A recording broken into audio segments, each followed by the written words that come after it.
Welcome to the League of Legends Champion Spotlight, featuring Hecarim, the Shadow of War.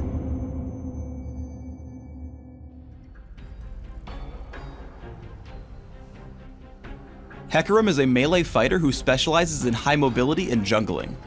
Whether striking multiple nearby enemies on the move or leading the charge into teamfights, Hecarim exemplifies mobile, high-impact fighting.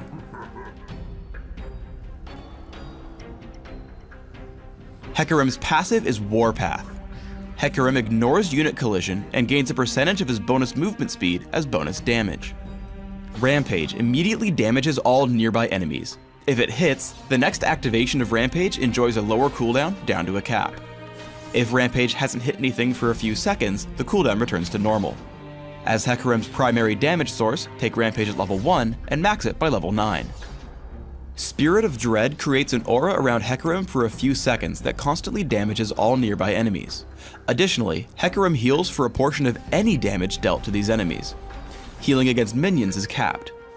Because it brings both great damage and health sustain, take a point in Spirit of Dread early and max it by level 13. Devastating Charge grants Hecarim steadily increasing movement speed for a few seconds. If Hecarim attacks an enemy during this time, he deals bonus damage and knocks back his target. Devastating Charge deals even more damage based on how far Hecarim has traveled during the effect. Because it's mostly a utility spell, take a rank of Devastating Charge early, but max it only by level 18. Hecarim's ultimate is Onslaught of Shadows.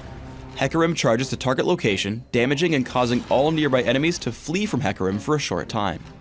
Additionally, Hecarim summons Spectral Riders that charge alongside him, damaging all enemies they strike. Due to the power of the ultimate, rank it as soon as possible at levels 6, 11, and 16. Try to build a mix of damage, toughness, and mobility through your runes, masteries, and items. For example, I take armor penetration marks, flat armor seals, magic resist per level glyphs, and movement speed quintessences.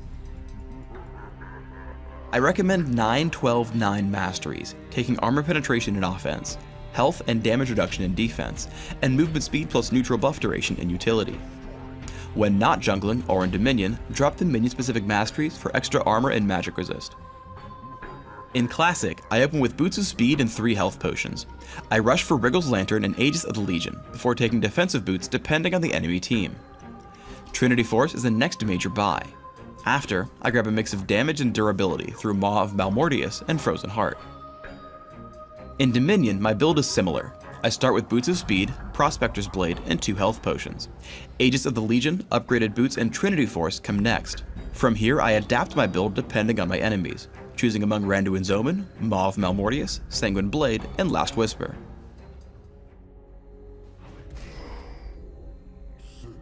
Try to always gank enemies from behind.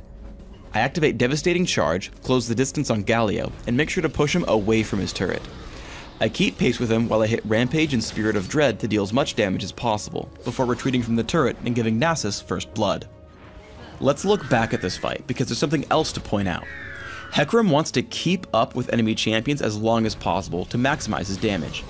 Notice how I tell Hecarim to move forward immediately after every basic attack, ensuring that I stay next to Galio as long as possible for more Rampage hits.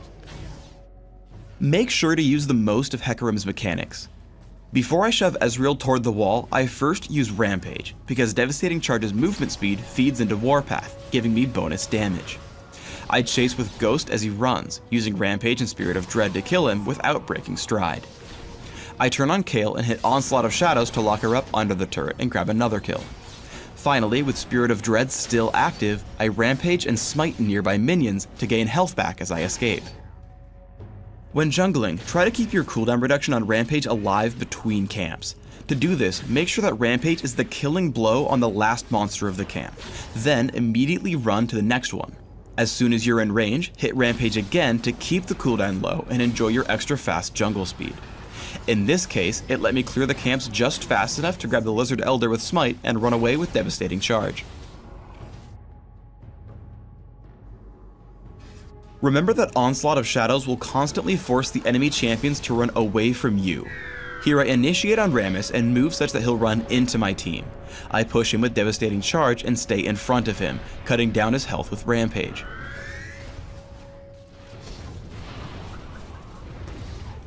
After we pick up the kill, I walk out of turret range and then back across to escape Morgana. By hitting Onslaught of Shadows immediately after activating Devastating Charge, you can give it a lot of bonus damage and set yourself up for an easy knockback. I lock up Galio and we get him extremely low before his team comes to help. After killing Galio, I move quickly to take out champions with the least armor, taking out Morgana and then Kayle soon after. I spot Rammus just above. Devastating Charge grants me a lot of movement speed as I walk just past Rammus before he taunts me, pushing him back toward my team. Thanks to all the armor accrued from items, I'm able to tank the turret long enough for my team to show up and grab the ace. The speed shrines on Dominion are even more useful on Hecarim thanks to Warpath, which converts that bonus movement speed into bonus damage. This helps me catch up to Nidalee for 1 kill before moving down to meet Fizz with Onslaught of Shadows and a second.